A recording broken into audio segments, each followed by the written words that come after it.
Oh, baby, this is what I like to see.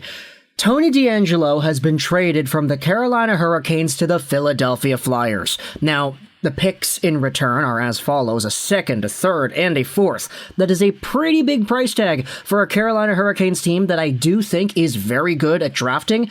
But when it comes to Tony DeAngelo, of course, it's not just DeAngelo, the player, that is getting sent over. Or, excuse me, it's not the player getting sent over, it's the signing rights to the player. He's making $0 right now. He doesn't have a contract for 2022. So, the Philadelphia Flyers are going to have to take this RFA and sign him to a deal. He was making $1 million on a one-year deal last season with Carolina. He performed extraordinarily well under those circumstances. He had 51 points in 64 games played.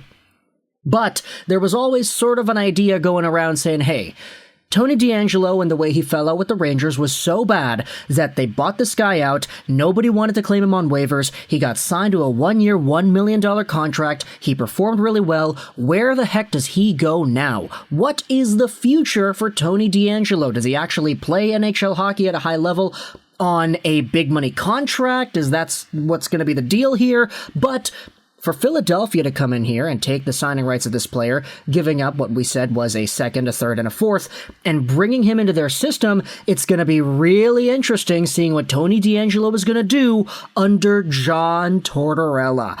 And that is why I absolutely love this freaking move. We know that Torts has his style. We know that Torts has his kinks, the things that he likes to say, and the way he likes to motivate his players.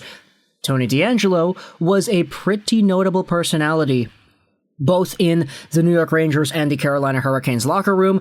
There was a lot of points going around for this guy last year, which is why there was some uncertainty as to whether or not the Hurricanes would be able to re-sign this player. But having him head over to a Philadelphia team that could afford to pay him whatever it is the heck he asked for, as well as having a coach that can probably demand the most out of this player while also being, let's just say, the most upfront about that, I think it's going to be a pretty interesting combination to see not only where DeAngelo goes in the short term next season with his points, but in the long term with his overall production as a hockey player.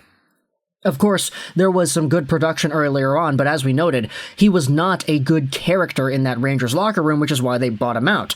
So, heading into the long-term future, who knows if a Tortorella-like coach can be the ultimate catalyst for a reform for DeAngelo long-term, something that doesn't just last a year or two, but eventually molds this player for the rest of his hockey-playing career. I'm super intrigued to see where this goes. Obviously, you know, the picks are not confirmed yet. Pierre LeBrun did not tweet out the numbers, only just the rounds, which, I mean, it's fine. Carolina Hurricanes, you guys draft really well anyway, so I think they're going to take some good players in the second, third, and fourth rounds. But talk in the comments either way all your thoughts about Tony DeAngelo getting sent over to the Flyers in exchange for all this stuff, and how do you think John Tortorella is going to go out there and play this player? Do you think he's going to be all up in his face? Do you think there's going to be a clip here or there where he gets called out in the media? Who really knows? It's kind of a mixed bag when it comes to Tortorella, isn't it? But let me know your thoughts in the comment section below. I hope you enjoyed this Juraj tonight. And I gotta get back to the draft program because pick number 1, Montreal, they're on the clock, and we have not seen yet who they are going to take. And bye.